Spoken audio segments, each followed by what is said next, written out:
sometimes if you want to be brave, put yourself in the environment where there's other people that are doing what you inspire to do, and just don't quit. It's gonna, sometimes the path to achieving what you want, it's not pretty. And there's a lot of days that you don't want to do it, but you just got to keep showing up. And over time, what you consistently do, that ends up leading to the greatest moments. Welcome to the Leadership Launchpad Project, changing the way the game is played. This podcast helps purpose-driven leaders unlock their highest potential so that they can play their biggest impact game.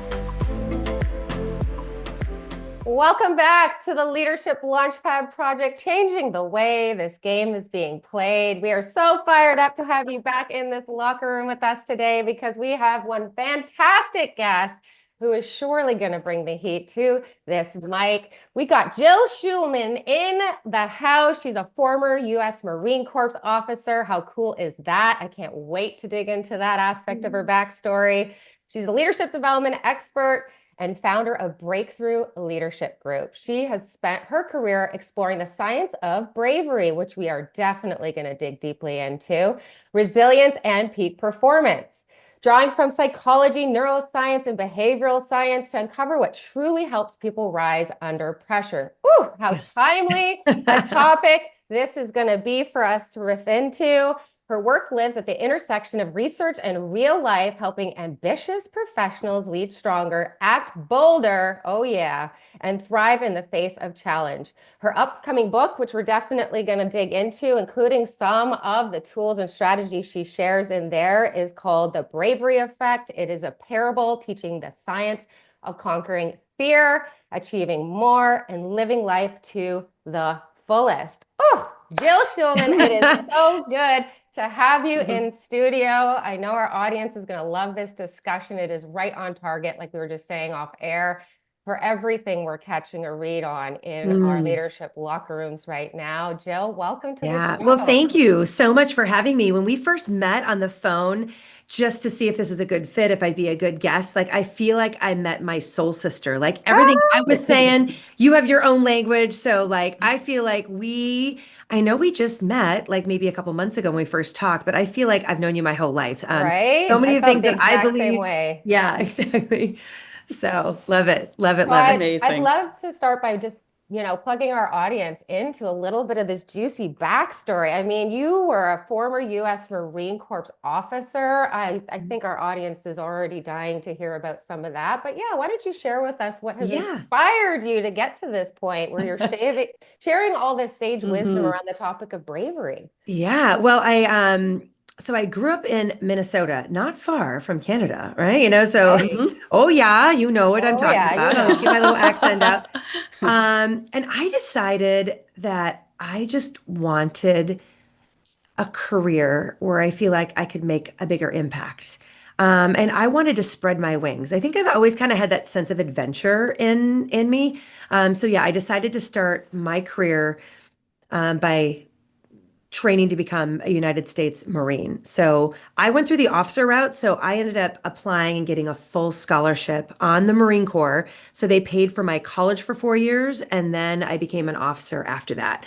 And I tell you, I don't know if I was really brave before I became a Marine, but sometimes when you choose to join a group of people that are all brave, I tell you, that really increases your bravery. So I got to just tell you one little story, and this is kind of a funny story, but I thought I was pretty hot stuff, like flying from Minnesota into San Diego to report into my first unit they called it orientation, but it's like a little mini boot camp before you start at your university. So I had to come a week early.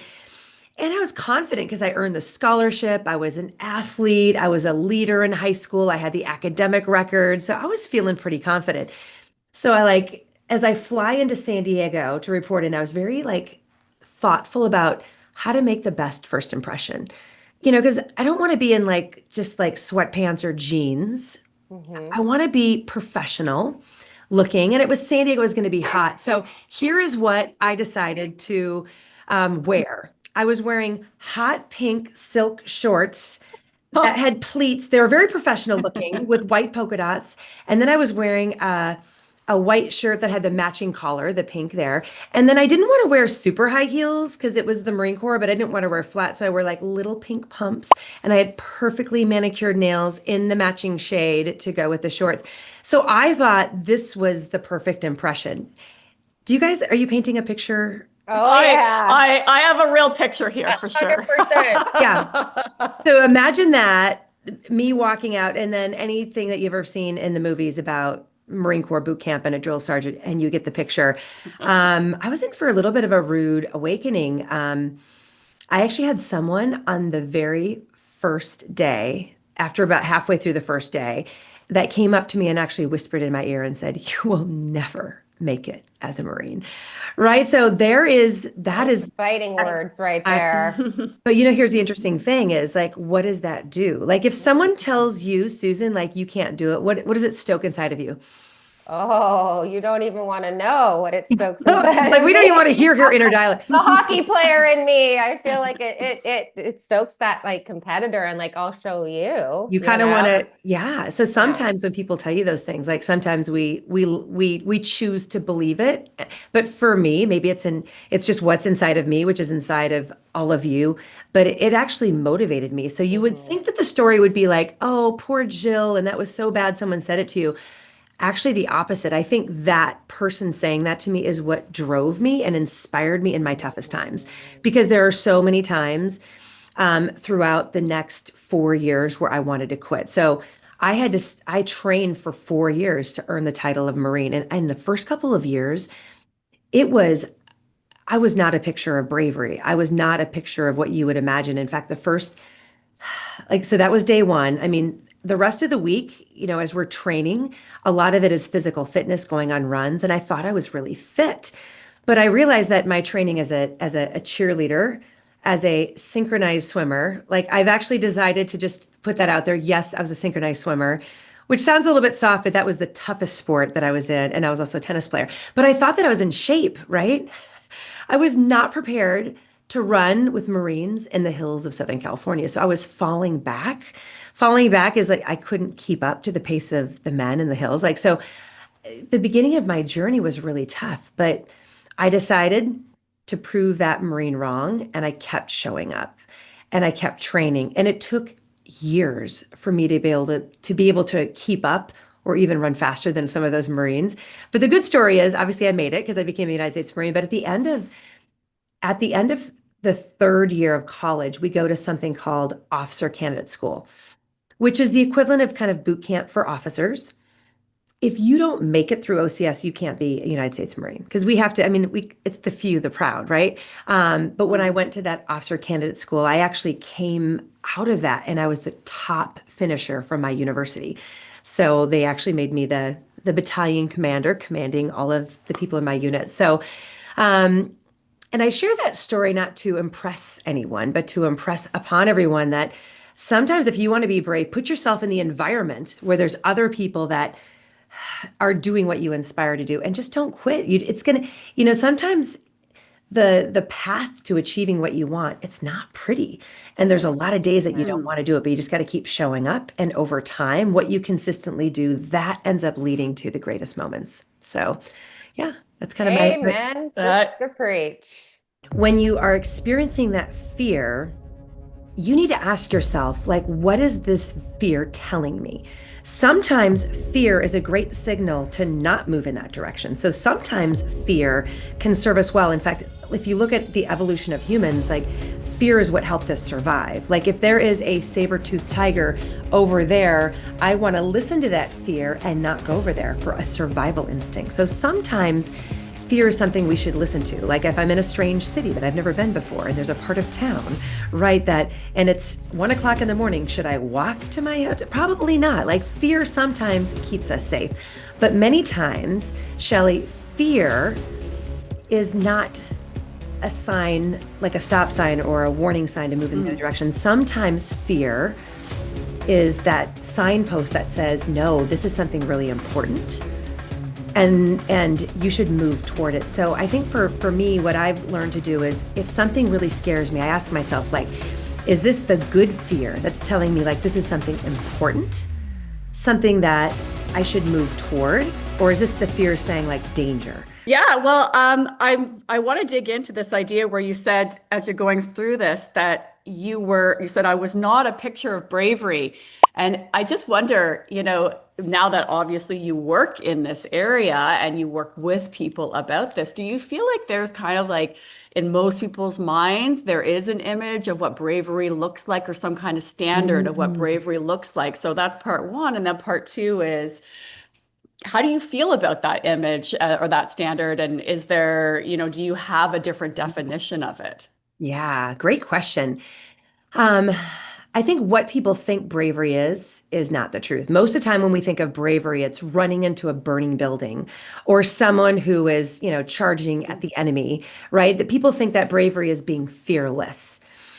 And yeah, if we look at the definition today, what do I know about bravery as being someone who is an expert in the science of bravery? Like, what is it really? And bravery is defined as taking steps forward in the presence of fear towards something that is an intrinsically motivated goal or something that aligns with your values. And so, if we take that definition, there are so many examples of bravery out there. So, if I go back to my story, I should say I actually was brave because I was a little bit intimidated going into flying off to Sandy. I was excited. But I was a little bit intimidated to go into that environment. So there was a little bit of fear, but I took that step anyway. And I think in the moment, Leanne, like I mean, there were so many moments where it was so hard. And you sometimes have that tendency or that you crave sometimes being in the comfort zone. So there were Mm, definitely many times where when I was failing like over and over again, and I was surrounded by all of these people that were so much stronger in the sense of being a Marine than I did. I mean, I had this desire to just retreat and go back to the comfort zone. I could have flown back to Minnesota, been surrounded by all the people that are in my family that love me and would just comfort me, and I could have gone back to Minnesota to go to college. But I decided to stay. So I think bravery was the fact that I decided to keep pushing forward, to keep showing up day in and day out. And I think whenever we are brave, there's something that we want, but it scares the crap out of us. And then we know it's going to be uncomfortable, but we keep showing up. That is bravery.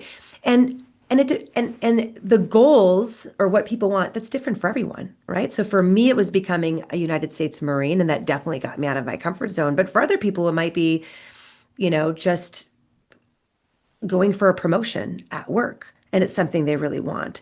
Or it could be having the difficult conversation or finding their voice and sharing their ideas in meetings. So, whatever scares someone or whatever fear is holding them back, it's taking action or taking steps forward in the presence of the fear. That's really the definition of bravery. So, it's not just life and death moments, it can be the little moments day in and day out.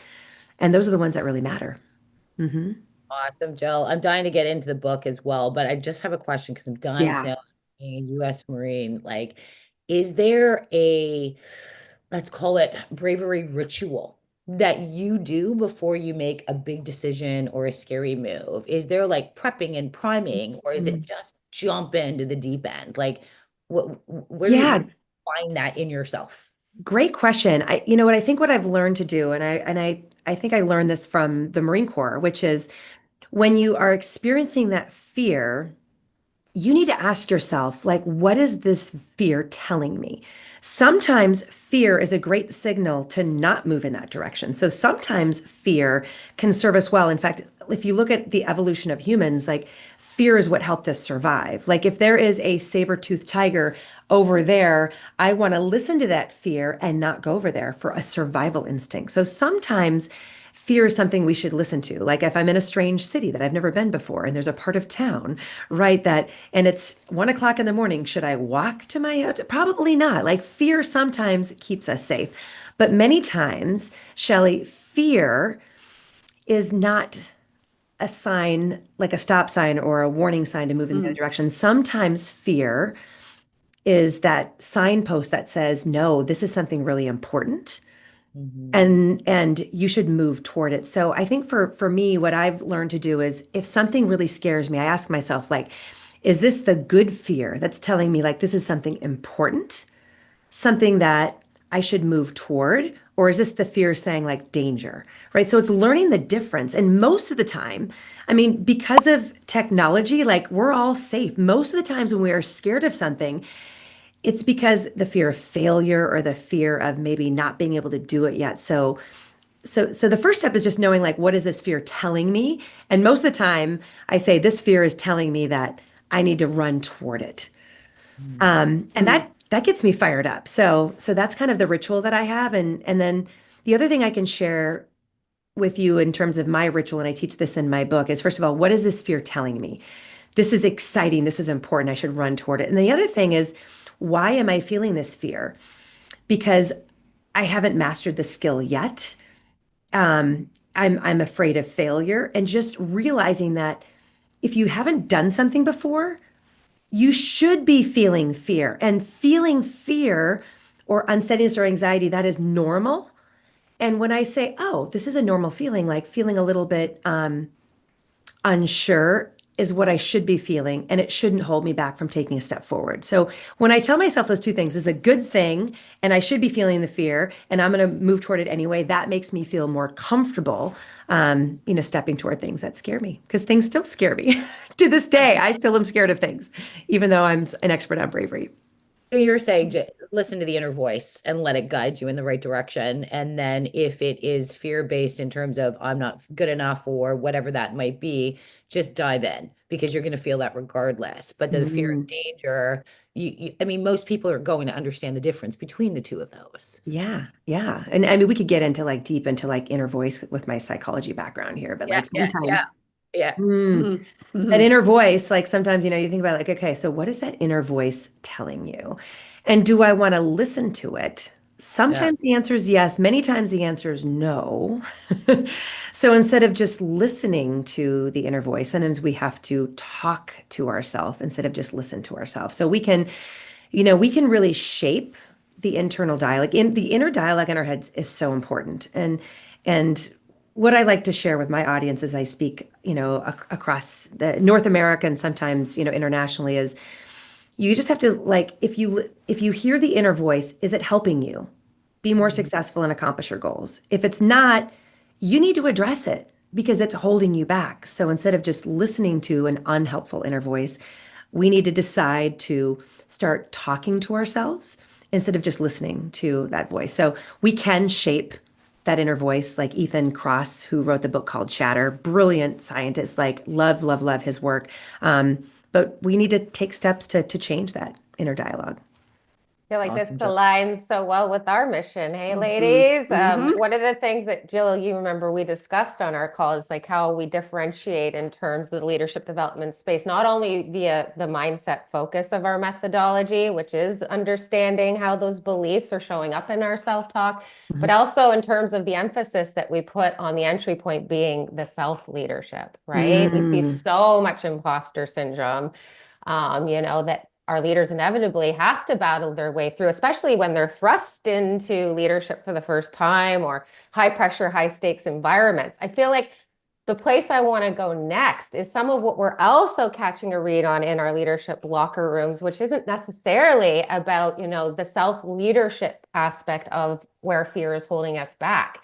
We're hearing so much about the level of uncertainty in the world around us. And we know that all of the world's fears surely have something to do with the fears that we can experience as business leaders, right? In terms of how to manage the uncertainty, whether or not to play through it, whether or not to pivot. Like there's so much of this that's coming up in the context of my one-on-one discussions with the leaders of these businesses right now. So what would your advice be to those leaders in terms of how to handle all of the external fears Mhm.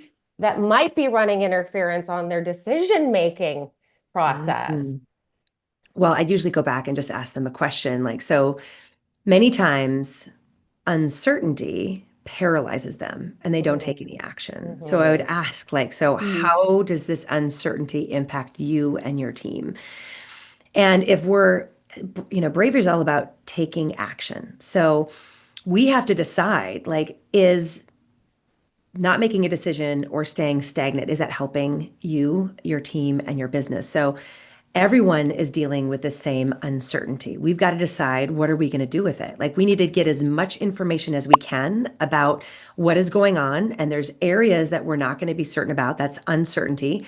You know, in the military, we call it VUCA. Have you ever heard of VUCA in the military context? Never. No. So What's that? VUCA is volatility, uncertainty, ambiguity. Let me see what Hmm. VUCA, make sure I get them all. Volatility, uncertainty, complexity, and ambiguity.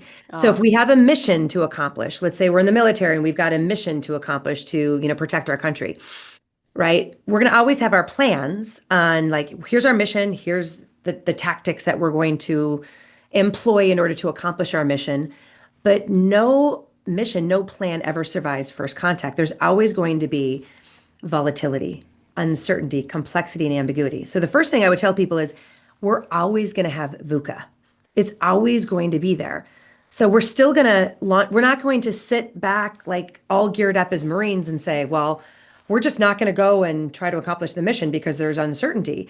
We need to take what is all the information we know right now, based on everything we know, what is the best plan of action moving forward to accomplish our mission? And you have to go out there bravely with the uncertainty and start moving forward. And then once you start moving toward your objective, and now you have more information, oh, we were uncertain about this, but now, oh, maybe the enemy was on the top of, this hill, and our mission was to go and capture the hill. Well, now we have new information, and things have changed, and now the enemy has moved over here. You end up changing your plan. But so that's what I sometimes use as analogies from the military, because they really help people. But you don't stop moving forward. You have to be advancing toward your objective, and then you make those adjustments. Sometimes you won't know more information until you get out. When you leave base camp and you start moving toward the objective, you're going to have a clearer picture, and you just make the adjustments. So staying stagnant in base camp does us nothing. We have to keep moving toward it in the face of uncertainty, and you will learn more, and you have to be agile as an organization.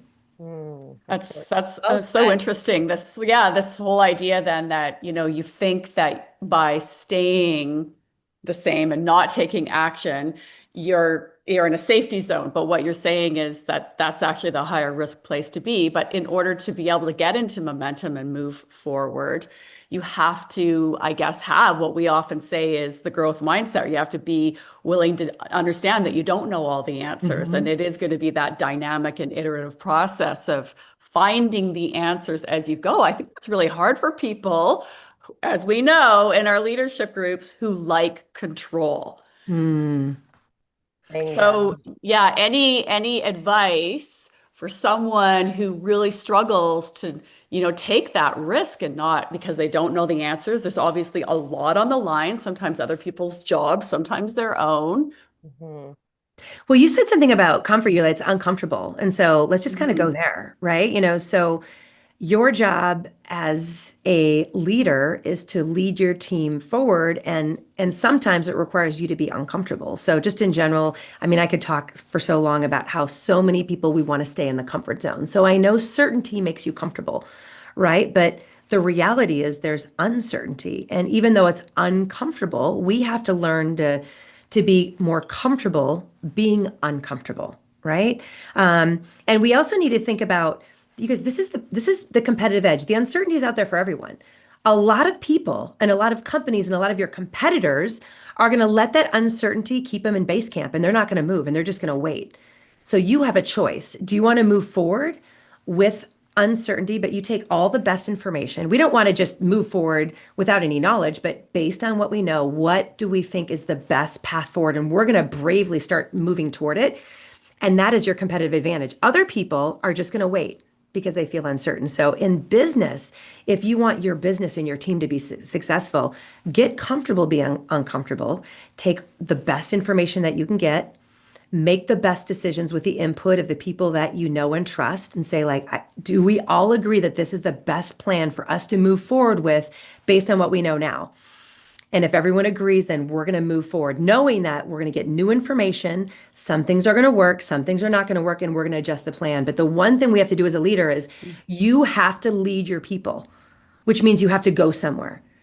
If you are just sitting Mm. back waiting, that's not leadership. Leadership is about going somewhere. So Mhm. it's going to be uncomfortable, but just know um, it's okay to be uncomfortable. In fact, that that That's is the growth zone, right? that's That's the what growth that's what zone. we like to call the growth zone. You're guaranteed to discover more and more of your capacity out there, right? And it's just like Exactly. another way of kind of reframing and pivoting Hmm. that aspect of mindset. And what I love about having this real-time experience in the trenches, literally, right, as a US Marine, or even my backstory in sports, is like it is all this science around resiliency. You just have to stay focused on what you can control. You can't get lost in the damn sauce in terms of what you can't, right? Because then you're not going to be able to adapt and actually capitalize on the opportunities that present themselves in the uncertainty. I truly believe that adversity is just the opportunity for growth dressed up and disguised as it. But I think that's what you're talking about, right? Is Yeah, like to find the certainty in the uncertainty. You got to find what you can control on that moment to moment basis, and that's what keeps you in your flow with it. yeah, Shell, yeah. what were you gonna say? I'm just dying to know because it's mentioned also a little bit. I mean, in terms of you specifically, Jill, I was going to talk about the book in a sec, but Mhm. you worked in the intersection, which it says, right, of research and reality. Mm. Where do you see most people getting stuck when trying to apply, let's say, leadership science to real life challenges? Yeah. So what first comes to mind is I'm really into like practical, tangible tips. Even though I've got the academic background. I think sometimes, as you're saying, like we can talk about all this theory, but we need to get into like what actions can we take. So, um, tangible, like what can someone do tomorrow? What can they do next week to be a better leader? Specifically applying bravery. So, in my book or when I speak to audiences, when I do workshops, we talk about the concept of bravery, right? Which is great. And I can tell stories about me being a Marine and why bravery is really important, but that doesn't really help people. They need like the tangible tools, like, well, what can I do to be braver? So I can just touch on at a high level what I tend to teach um, the clients that I serve, and it's probably similar to what you do, is we work on really specific mindset exercises, because these exercises are like building a muscle. If you keep working on your mindset like every day, kind of like a muscle, if I want to go and I want to build my bicep, I don't go into the gym one day and try to lift once and go, it didn't work, right? You've got to work on it daily. So we talk about daily habits and practices and what they can do to build you the mindset to believe that they can do things, like you mentioned, growth mindset. And then in addition, we talk about habits that they can develop each day to make sure that they're doing the hard thing first. Most people, Mm. myself included, my tendency is when I get up in the morning, I look at my to-do list. Usually the hard thing that's probably the most important thing, I just put that off, right? I do the easy things, on my list, and then we put those things off. So I teach people that you need to, what I call, attack the day. So do not go into your day. Just don't ease into it with the easy stuff. Like I teach people to attack your day. What is the hardest, scariest thing that you need to accomplish that's going to advance you toward your most important goals? And so we teach people the tangible skill, as a leader, like do the hard thing first thing in the morning. It's amazing how that gives you momentum. It gives you actually this Mhm. dopamine hit. So we train people to like, don't put off the hard thing. Are any of you ladies like that? Do you sometimes have a tendency like you want to do the easy things first? Like I have to I think it's totally normal. Like procrastination is the response to stress, right? So if we're not totally. mindful and conscious with the fact that we're even stressed about the hard thing, then I think it's just the natural inclination Yeah, of the human brain to migrate away from that, right? And back yeah, burner it. But I think totally. that's what you're talking about, right? Is like getting really conscious and intentional, knowing that it's a hard thing. But Mm-hmm. but then also reframing it in terms of what you just mentioned, the word momentum. Like that's the reality. What a way to freaking launch. We're talking about the launchpad here in the Leadership Launchpad Project, right? What a way Yeah, to launch yourself into your day with that type of win behind you, you know? yeah. And Shelley, as you said about leadership, you guys mentioned self-leadership and leadership. And so I just love that you mentioned that. So sometimes the hardest person to lead is to lead ourselves. Mhm, For leaders, you have to be an amazing self-leader if you're going to be mhm, an effective leader of others. So you've got to develop your mindset. You've got to take that brave action. You've got to develop your brave tribe, like all these different things. And then you need to go to your team and then you want to instill that self-leadership in each member of your team. So you got to first live it, right? And demonstrate it. And then you want to go out to your team and, the mark of a good leader is not is when someone can go on vacation for 2 weeks and everything just goes perfectly at work. So you want to create all those self leaders, right? And so there's so many different leadership skills we could talk about, but usually when and I'm sure you guys do the same thing, like what are the most important leadership skills that we can work on? And then we practice those skills, we put in the reps, and then we have them go out and then practice those skills with their people, like sometimes delivering feedback. That tends to be one of the challenges a lot of leaders have because it's uncomfortable. And so it goes back to bravery. Like they don't want to give feedback because they don't want to hurt feelings, right? And I'm like, okay, so it makes you more comfortable to not deliver constructive feedback. To It's advance not that a moving forward. That's the Mhm. problem, right? Is that it becomes a bit of a cyclical cycle because it's not doing the let's call it employee any favor because it's not advancing them, right? When you're sugarcoating it or you're moving away from it. Exactly. Exactly. So it's not about you. It's like, what is the best thing to do in the interest of your employee to help them succeed and win? What's the best interest for your business? It's giving the constructive feedback early and often to help them be the most successful. So I'm like, I don't care that you're uncomfortable. Your job is to lead.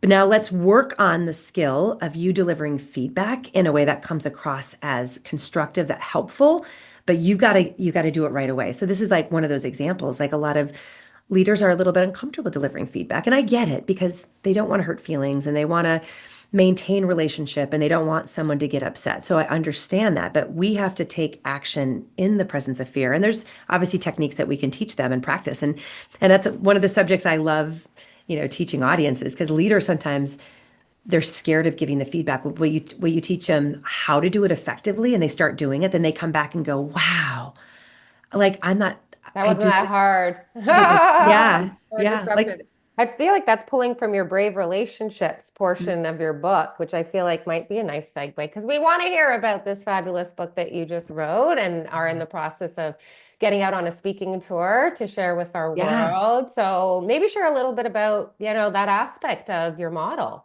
Yeah. So if you want to be able to become braver to accomplish your goals in life, there's three things that we teach: mindset, action, and then relationships. And so in relationships, and I feel like this is sometimes the missing piece that people aren't taught in businesses.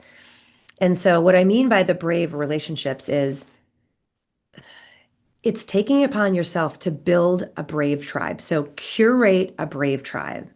So what I mean by that curating is when you go and you literally pick what are the right things that you're going to curate on your list. So if you have a goal that you want to accomplish, think about who are people that have accomplished the thing that I want to accomplish, that have the wisdom, the experience that I should go approach these people, which takes bravery because sometimes you're intimidated by these people who are really successful. You want to be a leader because you're an individual contributor. Who are leaders that you look up to?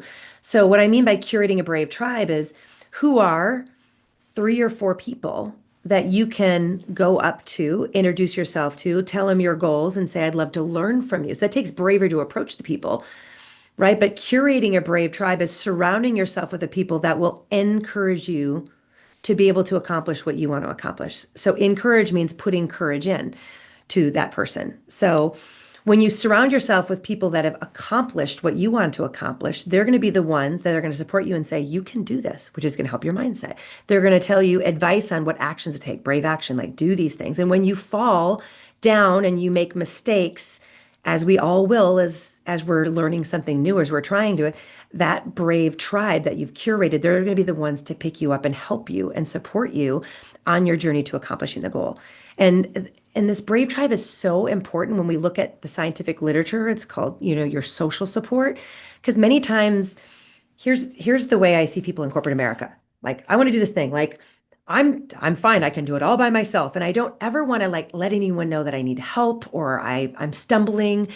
So the bravery is not only curating the brave tribe of surrounding yourself with the right people, but it's also being brave enough to admit like I'm stuck. Mm. I might need some help. And maybe the help is like, I need advice on what to do because I'm running into an obstacle and I've never dealt with this. So it's asking for help, being vulnerable, and then surrounding yourself with the people that will encourage you to keep moving forward. If you don't do that, people will like experiment, they'll put their toe in the water and try something new, and then they don't succeed right away and they're like, oh, see, that didn't work. So then they stop moving forward. So whenever you're going down a path to achieve something you've never achieved before, it will not be a smooth road that is just linear. There's going to be ups and downs. So you need the brave tribe that are going to give you the advice and encourage you to keep going. So that is, advice I love to share with audiences. And I say, who is your brave tribe? And it shouldn't just be your boss. Mm-mm. You should have 3, 4, 5 people that are going to help you that you can lean on. That ends up being like the one thing that helps people keep moving forward, when they run into the I say that to my challenges. kids all the time too. Show me your friends, I'll show you your future. Oh, By totally. Law of and association. yeah. Does the having the brave tribe, I feel like, just having somebody who's a few steps ahead of you or a lot of steps ahead of you would impact your beliefs about you being able to do it as well. So is there a link between the Oh, tribe and also the individual mindset? yes, yes, because what a great question. Because when you talk to those people, they're going to share stories about when they got started. They're going to be like, oh, you should have seen me when I got started. Like I made mistakes. I didn't believe I could do it. So when you connect with those people, you realize they're them sharing their stories and then them telling you that I believe in your potential. You're going to be able to do it. Sometimes that's what you need to hear for you to believe in yourself.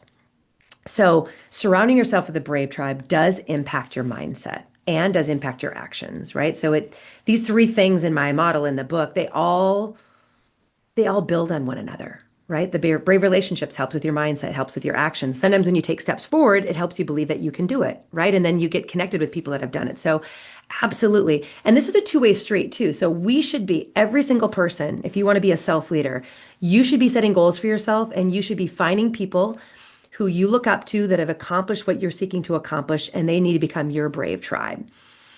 And then you should also be looking for who you can extend a hand down to pull back up. So if we develop this culture where we're always, seeking help with people who are more successful or are further down the journey, and then we're trying to help people behind us, that ends up creating this culture of that collaboration.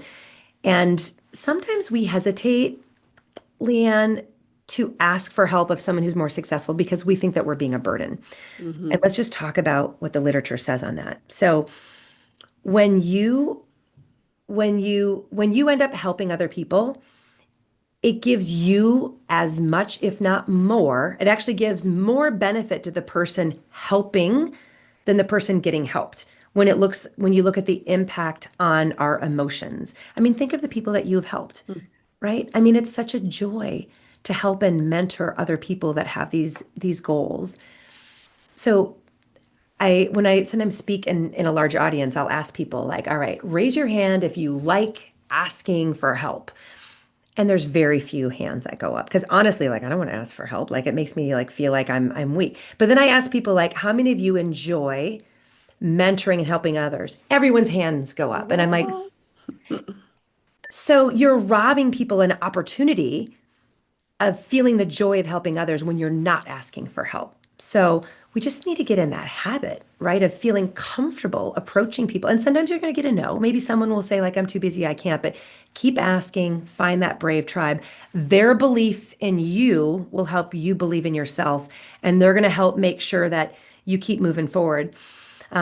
Like in my journey as a Marine, there are many times I felt like I wanted to quit, but I had my little brave tribe and they're like, no, you can do this. Keep going. Like I struggled when I was new. Like when I heard those stories, I'm like, all right, I got this. Teamwork really does make the dream work. Hey, ladies. Jill, I feel like so many of our listeners are going to be dying to get out and, get their hands on this book so they can dig into this methodology, this model that you referenced today around bravery. Where would you suggest that they go out and find that book? Well, the book is available everywhere. Anywhere where you can buy books, just type in the Bravery Effect. It's the name of the book. Or just go to my website. It's my first name, last name, Jill Schulman. My last name's Schulma. And so jillschulman.com. And you can order the book there, or you can follow me, get my newsletter. So I think one of the things that I do for myself and I'm trying to do for others is like every day, like I like reading little quotes or hearing like little tidbits that remind me of all these skills to be brave. So that's what I try to do for my audience is everyone, if anyone follows me, I give like one little thing, that little motivational tip to keep you on the edge of being brave. So, people can just follow me on any platforms, go to my website or order the book. And the book is written as a parable, right? Susan, you Hmm. mentioned that. So instead of being one of those books where just like there's all the scientific evidence on mindset and action and relationships and social support and all this. What I decided to do is put it in a story because stories sometimes are our best teachers and it makes it stick. So it takes about 2 hours to read the story, but you're going to learn. I'm kind of sneaking in all Hmm. the evidence-based practices in the story. So, and when I pick up a story, I got to read till the end. So my motivation is I actually want people to read about all of the evidence. And when you start reading the story, you're going to want to hear what happens at the end. So I don't know, it's my hopefully creative way to help people learn the skills of becoming braver because it's not about just accomplishing a goal.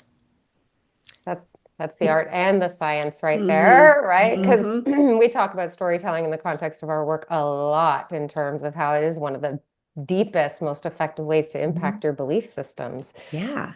And when people, and I say what the last thing I wanted to just say about that is, yeah, the stories work, right? So when people do learn about these skills of becoming braver, they will accomplish more goals, they'll be more successful, they'll have a bigger impact. But the most important benefit is who they become in the journey.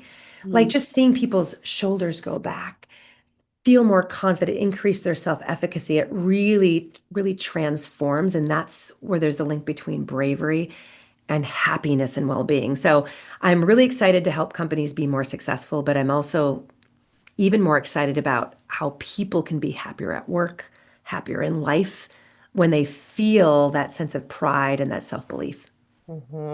Yeah, I think that most people don't realize that joy also lives outside the comfort zone when you tackle your fears, you throw yourself forward and you watch your legs catch you.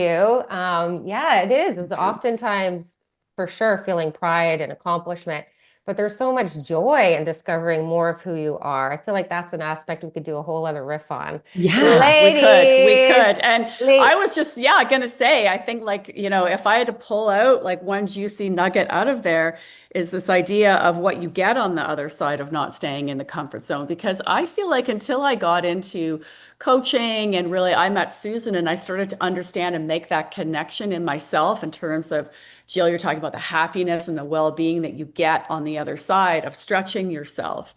I didn't Mm, know that. I didn't know that that was what was on the other side. And so me making yeah. that connection opened me up to feeling more motivated to go outside the comfort zone. So I feel like it's really important to tell listeners that there is so much waiting for you on the other side of those often very difficult choices. The method to best the things in life madness. are on the other side of hard. Yeah. So, Mm. um, like I'll end with that. In the Marine Corps, we have a little motto or phrase that every Marine knows, and we say, embrace the suck. Mm. So what we say is embrace the suck, but it Mm. makes me think of what you just said, Leanne. Like Mm. you have to realize that embracing discomfort, right? That is what's going to bring us so much joy, where people confuse comfort with happiness. So yes, yes, Mhm. yes, embrace discomfort, do hard things. That is going to lead to a life of success and happiness. I love that. Shelley, Yes, any that final actually words? was going to lead in, and I think you kind of answered it, but I wanted to see if you'd pivot in terms of your response to that. Post reading this book, Mhm. the one thing that you want somebody to take away from it, is it embrace the discomfort? What's the one thing that you want someone to hold on to after reading your book? Great question. The biggest takeaway is for people to understand that comfort will lead them to a life of dissatisfaction and regret.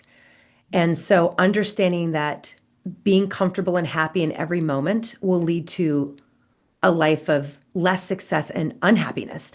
So for them really to learn that, yes, leaning into discomfort, going after hard things, knowing that the journey is going to be hard and there's going to be ups and downs, that is what will lead to the greatest levels of well-being, happiness, and success in life. So yeah, I want to try to recorrect. I think that what we're hearing in today's day and age, I think everyone feels like they want the easy button and they want to be happy all the time and they want to choose comfort because they want ease, and we're getting confused at what really brings happiness. So if there's one key takeaway is comfort is can be a cancer and it becomes a trap. You choose in all these little moments, like in the moment, like, today, like, do I do the hard thing or do I do the comfortable thing? Like every time you choose comfort over discomfort toward what you really want, it just makes you a little bit weaker. It makes you a little bit weaker. So yeah, that's what I want people to realize Well, is I have to land on that. I have a hard thing that I need to do today, and guess what I'm going to do? you're going to get after it. You're going to attack That's your the one day. thing love that I've that. taken away from this call is go get some shit done, Shell. Go get some shit done. Do I hard like that. shit. Yes, that is the motto. Do hard shit. Hard It'll make shit, you happy. yeah. Eat the frog. I feel like our whole audience is going to lean in after this podcast Oh, it's been episode. so inspiring. Yeah. Yeah, Amazing. life really does begin outside of your comfort zone. This is perhaps my most favorite aspect of living out there. We always say it's the biggest difference between the high achiever and the high performer. The high performer loves it out there because that's where we thrive. We thrive because this, again, is the guaranteed growth zone. This is where we awaken more and more of our capacity, which, yes, a lot of neuroscientists do suggest in their data and research is the very purpose of life, is for us to self-actualize on our potential. And so I feel like this is going to inspire our audience to really lean in. Thank you, Jill. Thank you, ladies. Thank you, listeners. We are in the year of co-creation, as you know, so please remember to send us your feedback on this episode. We want to hear how you're loving about learning about topics like the science of bravery, and also hear about what you would like to learn about more. Is there something else that we possibly could explore to help you find your edges and get outside your comfort zone? For all other inquiries around all the leadership locker rooms that we're doing to help our leaders find that courage and that self-trust, our programs on trust and psych safety, diversity, equity, inclusion, emotional intelligence, as well as one-on-one executive coaching, please head on over to the website, elitehighperformance.com. That's it. That's all for this week. We'll see everybody back here next time. Bye, everyone. Bye, everyone. Thank you. Bye.